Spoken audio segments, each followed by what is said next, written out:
Late on a cold January night in northern France, a young woman's terrified screams pierced the darkness on a deserted country road. In a frantic 26-second call to emergency services, the line crackled with panic. A woman's cries and the indistinct shouts of at least two men could be heard before the call abruptly cut off. It was just past midnight on January 11th, 2002, and 24-year-old Élodie Kulik had managed to dial for help after her car careened off an isolated highway. What happened in those fleeting seconds would haunt investigators for years. A harrowing audio recording capturing a violent attack in real time, offering almost no clues except for those phantom voices in the fog. Élodie's evening had begun in ordinary fashion. She was a bright, ambitious young woman. At just 24, she had become one of the youngest bank branch managers in France, and she carried herself with confidence and warmth. On January 10th, 2002, after a day's work in the town of Péronne, in the Somme department of Picardy, Élodie decided to have dinner with a close friend, Hervé, in Saint-Quentin, a larger town about a 40-minute drive south in the neighbouring Aisne department. The two friends enjoyed a relaxed meal at a Chinese restaurant, laughing and chatting, and afterward they lingered over tea at Hervé's home. By the time Élodie said goodbye and headed out, it was late, nearing midnight, and a thick winter fog had settled over the countryside. The temperature had dropped below freezing, coating the rural roads with black ice. Despite the treacherous conditions, Élodie was eager to get home to Péronne, about 25 miles away, where she lived alone. She climbed into her little grey Peugeot 106 and drove carefully into the night, unaware that she was not alone on that road. As she navigated the D44 departmental road toward Péronne, another vehicle appeared behind her in the haze. What happened next is still partly conjecture, but investigators believe Élodie was followed, and possibly even forced off the road by the trailing car.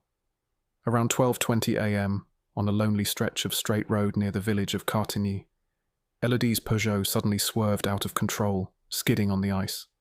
The car tumbled off the pavement and crashed onto the grassy roadside. Dazed but alive, Élodie knew she was in trouble. In that era before smartphones and GPS, her lifeline was her mobile phone. She dialed the emergency number, hoping to summon help to her location.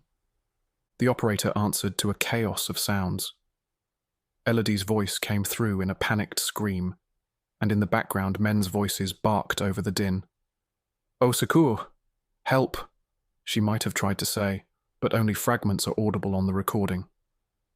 What is clear is the raw terror in her tone, and the chilling calm of at least two male voices behind her. In the recording, described later as glaciant, ice-cold chilling, by those who heard it, one man seems to be issuing orders to another, as Élodie's pleas turn to screams. The 26-second call is abruptly cut off, likely because one of the attackers noticed the phone.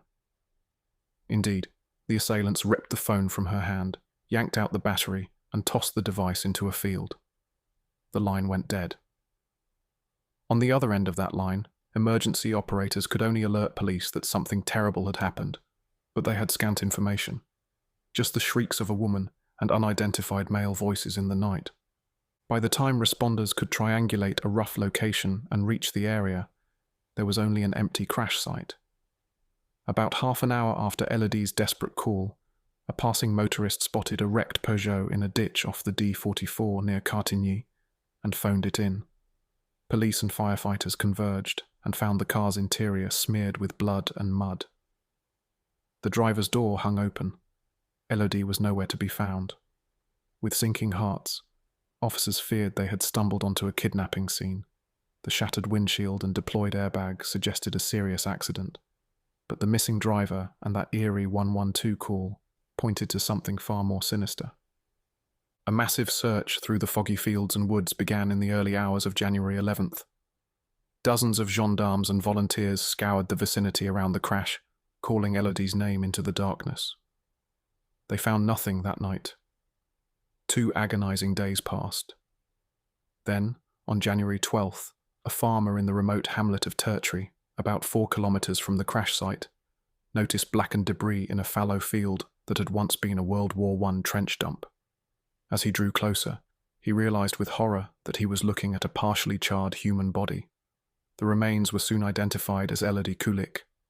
The young woman had been raped and strangled, and her body had been set on fire in an attempt to destroy evidence. The flames hadn't fully consumed her, though. The killers perhaps fled before the fire did its work, leaving behind a heartbreaking scene. In the ashen grass, investigators noted something else. A used condom discarded near the body, seemingly overlooked by the perpetrators in their haste. For the quiet town of Péronne and the surrounding villages, the news of Élodie's brutal murder was shattering. She had been a beloved figure, bright, compassionate, with a promising career and a close-knit family. Her father, Jackie Kulik, and her mother, Rosemarie, were utterly devastated. Élodie was their only surviving child. Years earlier, on Christmas 1976, Jackie and Rosemarie's first two children had died in a tragic car accident, an event from which the family never fully recovered. Now the unthinkable had happened again. Jackie clutched his wife and wept. Rosemarie was inconsolable. The trauma proved too much for Rosemarie to bear. Just a few months after Élodie's death, on July 20th, 2002, Rosemarie attempted suicide by ingesting pesticide. She fell into a coma and lingered, unresponsive, for 9 agonizing years. Jackie visited his wife's bedside every single day, watching over her even as he fought for justice for their daughter. Rosemarie never woke again. She passed away in July 2011 without seeing her daughter's killers brought to answer. In the span of a decade, Jackie Kulik lost his entire family to tragedy. It's no wonder that locals began to refer to him as Le Père Courage, the courageous father, as he channeled unimaginable grief into a relentless quest to see his daughter's murder solved. At the outset, however, the investigation into Élodie's case faced daunting obstacles. The crime scene was essentially a burned corpse in an isolated field, not much for detectives to go on. Fortunately, some forensic clues had survived the flames. The discarded condom yielded a full DNA profile from semen inside. Additionally, 4 partial DNA profiles were obtained from trace evidence on Élodie's body or belongings, and a single fingerprint was lifted from somewhere in the debris. These clues suggested multiple perpetrators, perhaps 2 or 3 men, which aligned with the voices heard on the call. But whose DNA was it, and whose voices? In 2002, DNA databases were still relatively new, and the profile from the condom did not match anyone in France's criminal DNA registry at the time. The fingerprint, too, failed to find a hit. The investigators were left hunting ghosts. Desperate to find the monsters responsible, the gendarmerie launched a massive manhunt across the region. They first examined whether this could be the work of a serial killer prowling the Somme area.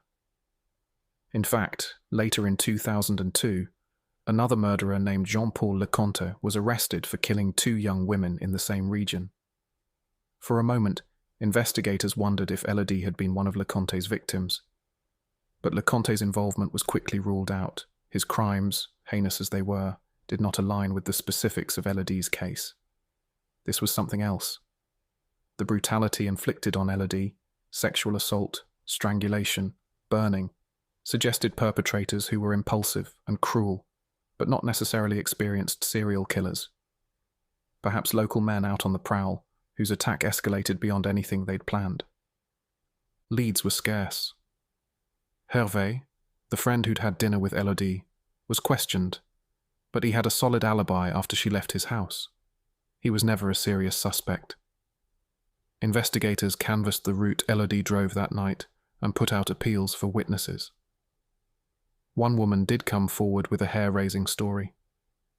She claimed that on the very night of Élodie's murder, she had driven past the scene of the crash and seen 2 vehicles pulled over, one of them a station wagon, with men standing around. Thinking it was just an accident, she hadn't stopped. But about 2 months later, this same woman was accosted by a stranger in a car. A man riding in the front passenger seat of a station wagon tried to attack her and threatened to rape and kill her, frighteningly similar to Élodie's fate. The woman fought back, punching her assailant, and managed to escape. She fled to a highway toll station, where security cameras and attendants were present, and called the police. By the time help arrived, The would-be attackers had given up waiting for her outside the toll and driven off. Crucially, this brave witness provided a description to police, and a composite sketch was drawn of the man who tried to assault her.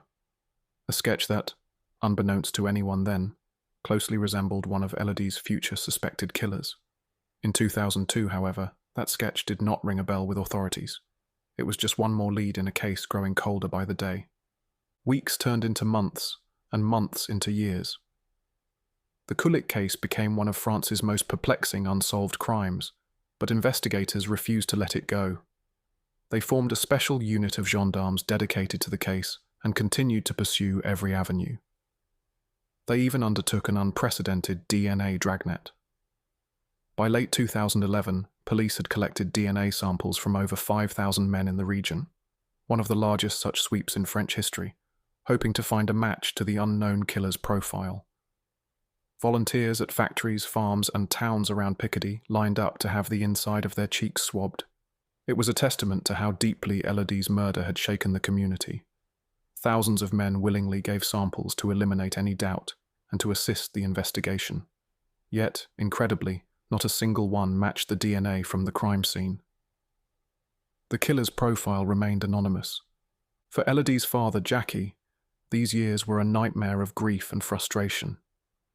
While tending to his comatose wife, he also became a familiar figure in police offices, gently pushing the authorities to keep searching for his daughter's killers. He showed up at every memorial, spoke to journalists, and even helped organize a Marche Blanche, a silent white march, in January 2012, to mark the 10th anniversary of Élodie's death. Hundreds of people marched in solidarity through Péronne, holding candles and photos of Élodie, vowing that her memory would not be forgotten and her murder not remain unsolved. As it turned out, the 10th anniversary would mark a dramatic turning point in the case. Unbeknownst to Jackie, behind the scenes, a bold new investigative technique was about to crack the mystery wide open. In 2011, a gendarmerie officer named Captain Emmanuel Pham Hawaii, who led the police forensics biology unit, had an idea. He had been following developments in the United States, where law enforcement occasionally used familial DNA searches. If a crime scene DNA profile doesn't match anyone in the database, you search instead for close but not perfect matches, which might indicate a relative of the perpetrator. Perhaps the killer's own DNA wasn't in the system, but what if his father, brother, or son's DNA was? It was a long shot, and at that time, French law was silent on the use of familial DNA matching. Pham Hawaii approached the examining magistrate on the case, Judge Jourdain Duquesne, with the proposal. The judge was intrigued but cautious. Was this even legal? After deliberation, Judge Duquesne concluded that nothing in the law forbade it, and in French jurisprudence, that which is not expressly forbidden is allowed. They had tried everything else. This was unorthodox. But what did they have to lose? With the green light given, the team in late 2011 ran the unknown DNA profile from the condom against the National Genetic Database, FNAEG, one more time. But this time they looked for partial matches indicative of a familial connection. In early January 2012, just days after the heartfelt anniversary march, the search hit pay dirt. The crime scene DNA showed a strong partial match to one person in the database, a man named Patrick Wyatt. Patrick Wyatt was not a suspect in Élodie's case. In fact, he couldn't be, because he was in prison at the time of the murder, serving a sentence for sexual assault on a minor. But the significance was clear. The DNA found in that condom likely belonged to Patrick Wyatt's son. Investigators learned that Patrick had a son named Gregory Wyatt, a young man in his early 20s, back in 2002. Suddenly, a name had emerged from the DNA soup, a name that had never crossed the investigation's radar in all these years. Who was Gregory Wyatt? Records showed he had been a plumber, born in 1979 and living in a village not far from the crime scene. Chillingly, investigators also discovered that Gregory had once resided in Monchy-le-Gâche, the very same small village where Élodie grew up as a child. It's possible their paths had crossed long ago, though there's no evidence they knew each other personally. As they dug further, more startling news came. They wouldn't be able to interrogate Gregory Wyatt because he was already dead. In fact, he had died in a car crash on November 1st, 2003, just a year and a half after Élodie's murder. The circumstances of that crash were odd. Reportedly, on a clear day, Gregory's car had inexplicably sped straight on a direct road and slammed under an oncoming truck, killing him instantly. Some witnesses later whispered that it almost looked deliberate, as if Gregory had committed suicide by driving into the truck. There was no proof of that, but the timing raised haunting questions. Had the weight of a terrible secret been bearing down on him? To be certain that Gregory Wyatt was indeed one of Élodie's rapists, prosecutors ordered the exhumation of his body. On January 24, 2012, under winter skies, a team of forensic experts dug up Gregory's coffin from the cemetery of Montescourt-Liserolles and carefully extracted tissue samples. The DNA testing confirmed what they suspected. The nuclear DNA from the condom matched Gregory Wyatt exactly. After 10 long years, Élodie Kulik's case finally had a name attached to it. One of the voices in the fog belonged to 22-year-old Gregory Wyatt. But this revelation was bittersweet. They had identified one of Élodie's violators and killers, only to find he was beyond earthly justice. Gregory would never stand trial or face questioning. And crucially, the evidence from the phone call and the crime itself indicated that he had not acted alone. At least one, perhaps two other men were involved. Élodie's case was far from fully resolved. Still, the identification of Wyatt was a massive breakthrough. The first criminal case in France solved through familial DNA matching. News of the development broke in the media, and the public had mixed reactions. Many hailed the innovative use of science, while others, including privacy advocates, shuddered at the notion of genetic genealogy-style techniques. For Jackie Kulik, the father who had kept faith for a decade, it was a moment of hard-won vindication. The police, he felt, were finally on the right track. But justice for Élodie demanded that all her attackers be unmasked. Jackie steeled himself. There was more work to do. Investigators swiftly turned their attention to Wyatt's circle of friends and acquaintances. Who had he been with on the night of January 10th, 2002? Did he run with a rough crowd? In small rural communities, people tend to know each other's business, and gossip was that Gregory had fallen in with a bad lot. His parents, when informed of the DNA findings, were stunned. They insisted that while their son had problems, he wasn't capable of such horror alone. Curiously, they mentioned something. Gregory had been bullied and mistreated by certain friends on multiple occasions. Once, he was tied to a tree for 2 days and humiliated. Another time, he was locked in a car trunk and beaten, supposedly over some petty money disputes. This aligned with other testimony from locals that a certain older pal of Gregory's was known for aggressive, thuggish behavior, even chasing someone with a van over a non-existent debt. These anecdotes painted a picture of Gregory as perhaps not the ringleader type, but rather a troubled young man who might have fallen under the sway of a more dominant personality. If true, it fit with what detectives increasingly suspected. The second voice on that recording may have been the leader, giving commands while Gregory was the follower. Phone records, surveillance, and good old-fashioned detective work soon led the gendarmes to focus on a particular group of local men, a tight-knit band of buddies who enjoyed off-road 4x4 driving together in the area. Gregory Wyatt had been part of this informal club of four-wheel drive enthusiasts, and it turned out one of his closest friends in that group was a man named Willie Barden. Willie Barden, aged 27 at the time of the murder, 7 years older than Gregory, lived in the same village of Montescourt-Liserolles and had a bit of a reputation. He had run a local bar, cheekily named Will Bar, after himself, in a nearby town, until he was evicted for failing to pay rent. Though Barden had no criminal record, no entries in the DNA or fingerprint databases, people knew him as a heavy drinker and a rough character. Investigators discovered something chilling. 10 days before Élodie's murder, on New Year's Eve 2001, Barden and Wyatt had spent that holiday evening together at the very same Chinese restaurant in Saint-Quentin, where Élodie would dine on January 10th. It might be pure coincidence. The restaurant was popular, and there's no indication Élodie encountered them that night. But it was one more eerie connection tying these men to the victim's orbit. On January 16th, 2013, almost exactly 11 years after the crime, the police made their move. They simultaneously detained 7 men from Gregory Wyatt's old 4x4 crew for questioning. Among them was Willie Barden. The men were interrogated for 2 days straight. 2 were released fairly quickly, their alibis solid, and DNA not a match.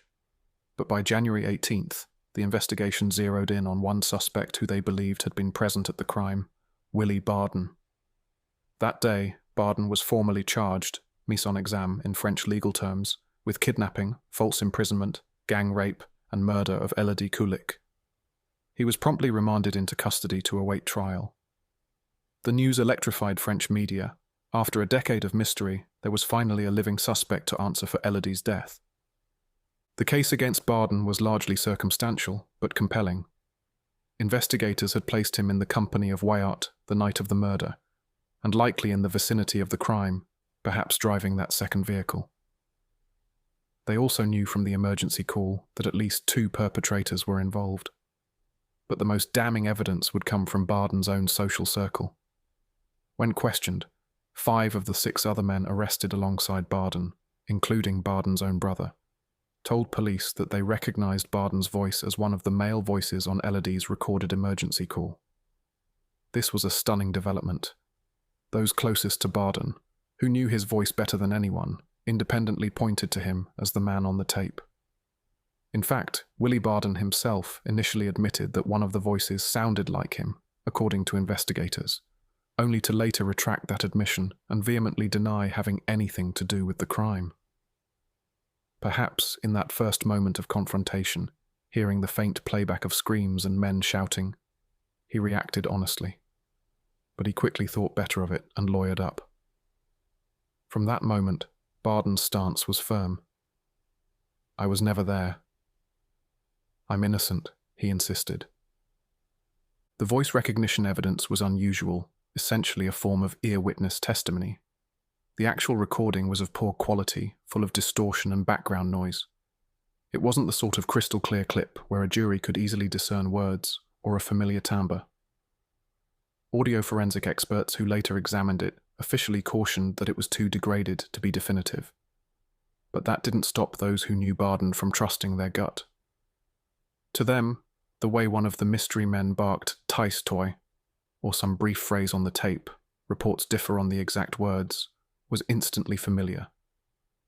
The case against Barden, then, rested heavily on these witnesses, swearing they knew his voice, combined with his association with Wyatt and circumstantial evidence of being in the area that night. What it lacked was any physical evidence. None of the DNA or fingerprints from the scene matched Barden.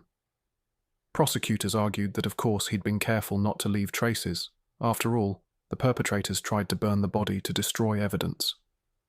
The fact that Gregory Wyatt's DNA was found and Barden's was not might simply mean Barden wore a condom and gloves and cleaned up better. Just because Gregory Wyatt didn't take enough precautions doesn't mean Willie Barden wasn't more careful, one lawyer for the Kulik family pointed out pointedly. For Jackie Kulik, hearing that one of the suspected attackers was finally in custody was a moment of both relief and torment. Barden's arrest came 1 year too late for Jackie to share the news with his wife. Rosemarie had died just 18 months earlier, still in her coma. Now Jackie stood alone to represent his family's quest for justice. When reporters asked him for comment, he kept a stoic face. "We have a name now," he said softly. But it was not lost on him that at least one more voice, possibly a third man, remained unidentified. The recording had suggested 2, maybe 3 male voices in Élodie's final moments. Who was the third man? Was there a third at all? Or had they misheard? These questions lingered. The authorities quietly continued investigating other members of the group, but no further arrests were made. It seemed that aside from the deceased Wyatt, Willie Barden would be the only person to stand trial for Élodie's rape and murder. Barden's lawyers immediately went on the offensive. They proclaimed their client's innocence loudly in the media, emphasizing the lack of DNA evidence tying him to the crime. Over the next few years, as the case inched towards trial, The defense team deployed every legal tactic available. They appealed procedural decisions and tried to get evidence thrown out. These maneuvers delayed the trial significantly. In mid-2014, after 15 months behind bars, Barden was actually released from pre-trial detention by an appeals court under strict electronic monitoring and house arrest conditions. The judges reasoned that he had been locked up long enough awaiting trial and could remain free with an ankle bracelet until the courts sorted out the pre-trial disputes. This decision unsettled Jackie Kulik. Seeing the man accused of violating and killing his daughter allowed to go home, albeit under supervision, was painful. But he kept faith that a jury would eventually hear the case. Finally, in November 2019, nearly 17 years after Élodie's death, the trial of Willie Barden began at the Cour d'Assises, Criminal Court, of Amiens. By now, the public was keenly aware of the case's long road and the remarkable DNA story behind it. The courtroom was packed with journalists and observers, and each day's proceedings made national headlines. At the center of the courtroom sat Jackie Kulik, now in his 60s, quiet but resolute, a portrait of Élodie pinned to his chest. Barden, then 45 years old, appeared in the defendant's dock, flanked by guards, having shed the electronic bracelet once the trial began. He looked anxious but defiant. From the outset, Barden proclaimed his innocence. In a trembling voice he told the jury, "I was not there. I am innocent. I swear to you," even directly addressing Jackie Kulik with this plea.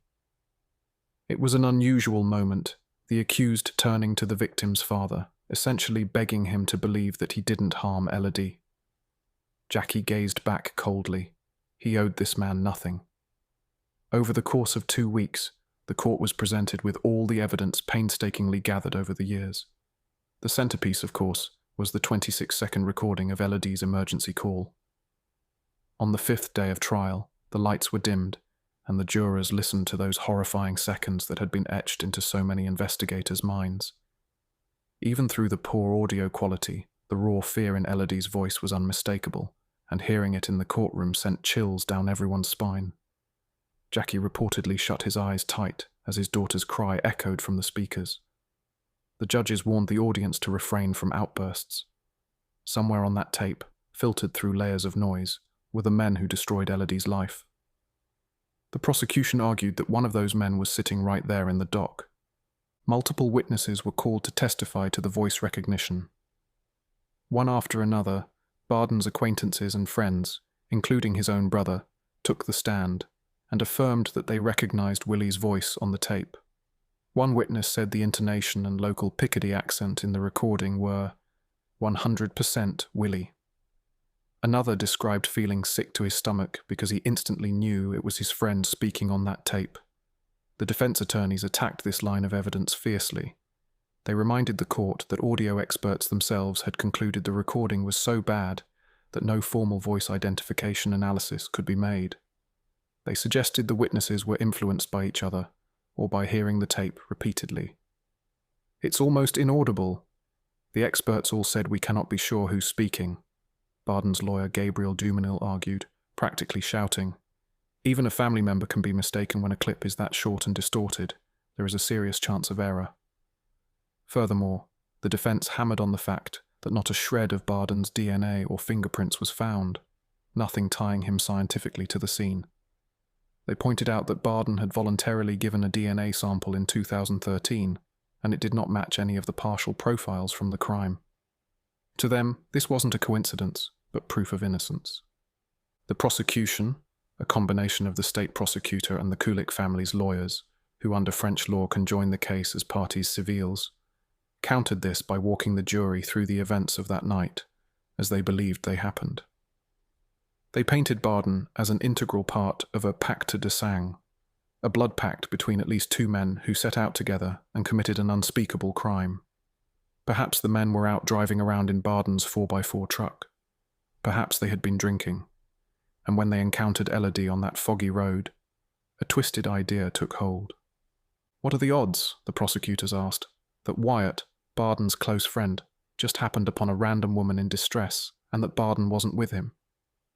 They reminded the jurors that Barden and Wyatt were practically inseparable that winter, seen together often. Indeed, evidence showed they had even eaten together on the very evening of the crime.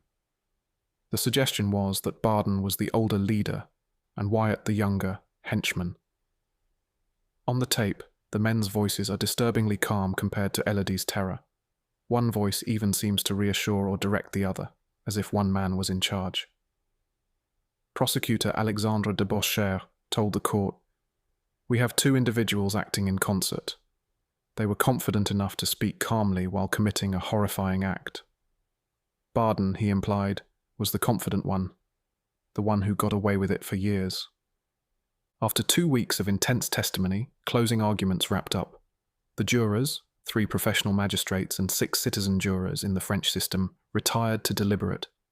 They had to sift through 17 years of evidence and 2 starkly different narratives. Outside, rain pelted the streets of Amiens as night fell on December 6, 2019. In the courthouse corridors, Jackie Kulik paced quietly, clutching a photo of Élodie and a rosary. Willie Barden sat in a holding room, guarded, his face ashen. He knew that if the jury returned with a guilty verdict, he faced up to life in prison. Late that evening, everyone was called back into the courtroom. The foreperson announced the verdict. Willie Barden was found guilty of the kidnapping, sequestration, and rape of Élodie Kulik, resulting in her death. However, on the charge of murder, the jury delivered a not guilty verdict. This split decision was somewhat confusing. Essentially, they held Barden responsible for all the acts leading to Élodie's death, but stopped short of saying he intentionally killed her. In French legal terms, he was convicted of enlèvement et viol en réunion suivi de mort, kidnapping and gang rape followed by death, but acquitted of meurtre, murder. The distinction might have been the jury's way of indicating that perhaps they couldn't be certain who physically strangled her, Barden or Wyatt. Regardless, the outcome was a harsh sentence, 30 years of incarceration, exactly what the prosecutors had asked for. In France, a 30-year sentence is extremely severe, second only to a life sentence, reflecting the gravity of the crimes. As the verdict was translated for Barden, he bowed his head. A collective hush fell over the room, followed by the muffled sob of relief from the Kulik family's side.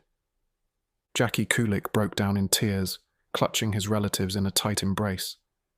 Justice, or some measure of it, had finally been achieved for his daughter after nearly 2 decades. "Now, justice has been done for Élodie," he said, voice trembling with emotion. "Tomorrow, I will be able to go to her grave and to Rosemary's grave and tell them that I did my job." Those who heard him speak were struck by the profound weight behind those words. Jackie had promised his dying wife he would get justice for their little girl, and he had delivered. Yet it was a bitter victory. Nothing could bring Élodie back, and the trial had forced him to relive her suffering in harrowing detail. Suddenly a commotion stirred on the defense side. Before anyone could react, Willie Barden stood up in the defendant's box, swallowed something, and collapsed. His eyes rolled back, and foam appeared at his mouth. Gasps and cries erupted in the courtroom. Guards rushed to restrain him as he convulsed, and someone shouted to call medics.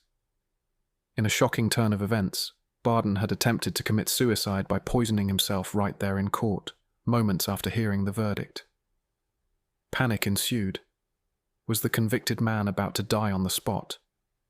It turned out Barden had somehow smuggled a lethal pesticide into the courtroom, hidden in capsules on his person.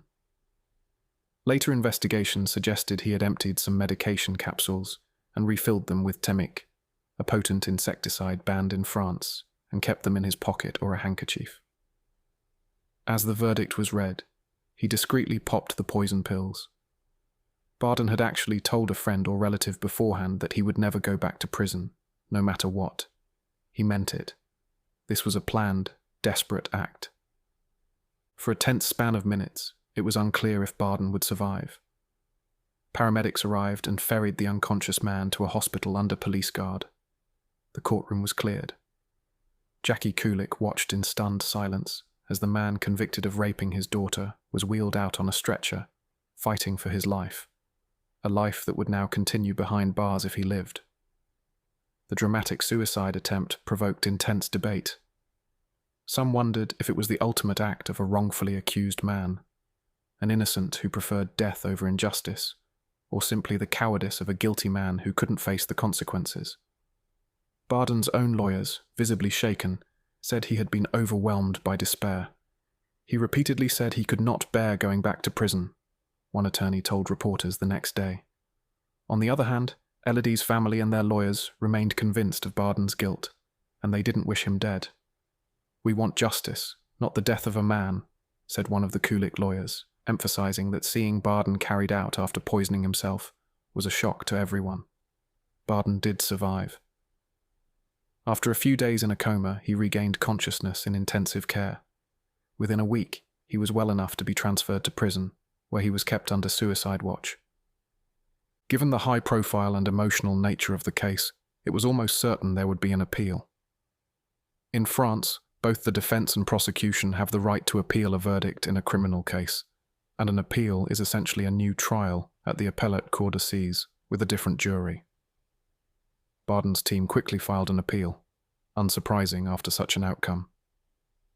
In the meantime, in September 2020, Barden was actually released from prison for the second time, under strict judicial supervision pending the appeal trial.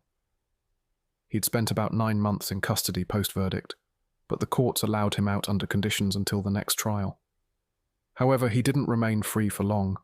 A month before the appeal was set to begin, Barden violated the terms of his release by attempting to make contact with a witness, and the judge ordered him back into pre-trial detention in May 2021.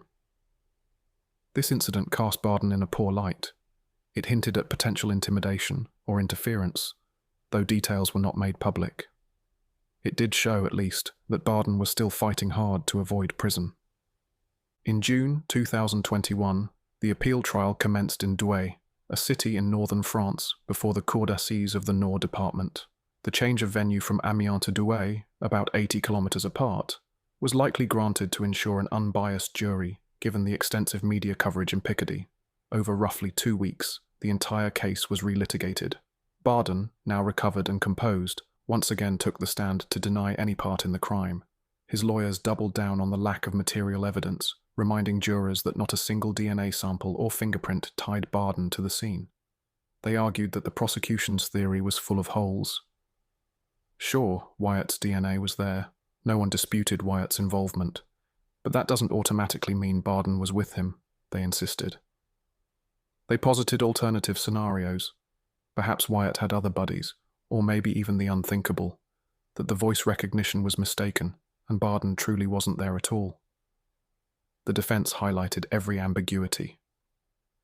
"This tape, it's almost impossible to identify anyone from it scientifically," lawyer Duminil emphasized to the new jurors, pointing out that multiple audio experts had testified to that effect in the first trial. "If even an expert can't be sure, how can we send a man to prison on this? The whole case is an abyss of doubt," he argued, calling the prosecution's case une fumisterie, a sham. The civil party lawyers, Didier Seban and Corinne Herman, representing Jackie Kulik, countered with passion. They had been dogged advocates for solving cold cases in France, and Élodie's case was one they took personally. They urged jurors to use common sense. Who else could it have been, if not Barden? Barden was the one friend of Wyatt's who fit all the pieces. He was the one whose voice multiple people independently recognized. He was part of the 4x4 outings, and had even been placed near the scene by the earlier witness's account, that ex-restaurateur with the composite sketch. They reminded the court that Barden initially all but admitted the voice was his before he changed his story, and they stressed that Élodie's body had been burned specifically to destroy evidence, which showed the perpetrator's consciousness of guilt. Of course, Barden's DNA wasn't found. He likely wore a condom, hence no semen except Wyatt's, who perhaps was less careful or lost the condom, and gloves, hence an unidentified fingerprint was left by maybe a third man, or even by first responders, but not Barden. The lack of DNA, they argued, did not equate to lack of guilt. Meanwhile, the prosecutor in the appeal, perhaps mindful of the nuance from the first verdict, pushed the jury not to let Barden escape the murder charge this time. Even if Barden hadn't personally strangled Élodie, under French law, being a co-author of the kidnapping and rape that led to her death was sufficient for a murder conviction. They also pointed out Barden's behaviour after the first trial, his suicide attempt, could be seen either way, but they urged jurors not to let sympathy cloud their judgment. Some took it as an innocent man's despair, Seban said of the poisoning incident, but our conviction in his guilt has not wavered. We seek justice, not vengeance. In the end, on July 1st, 2021, the appellate jury returned a verdict that was even more severe. They found Willie Barden guilty on all counts, including the murder of Élodie. The sentence remained 30 years in prison, unchanged, but now Barden officially bore the label of murderer as well. For Élodie Kulik, who was present through it all again, this was true justice. The court had unequivocally held Barden responsible for every aspect of the crime. Outside the courthouse, reporters captured the moment Jackie stepped out into the summer sunlight, tears in his eyes. It had taken 19.5 years, but at last, the legal saga was ending. Barden, who had listened to the second verdict in stony silence, announced through his lawyers that he would continue to fight. He immediately filed a further appeal to the Cour de Cassation, France's highest court of appeal, which reviews matters of law, not fact. However, in November 2022, the Cour de Cassation rejected his appeal, upholding the conviction and 30-year sentence. Barden's guilt was final in the eyes of French justice. Still proclaiming himself wronged, Barden made a last-ditch appeal to the European Court of Human Rights, an external tribunal in Strasbourg that examines if legal proceedings violated fundamental rights. In September 2023, the ECHR declined to take up Barden's case, effectively slamming the door on any further recourse.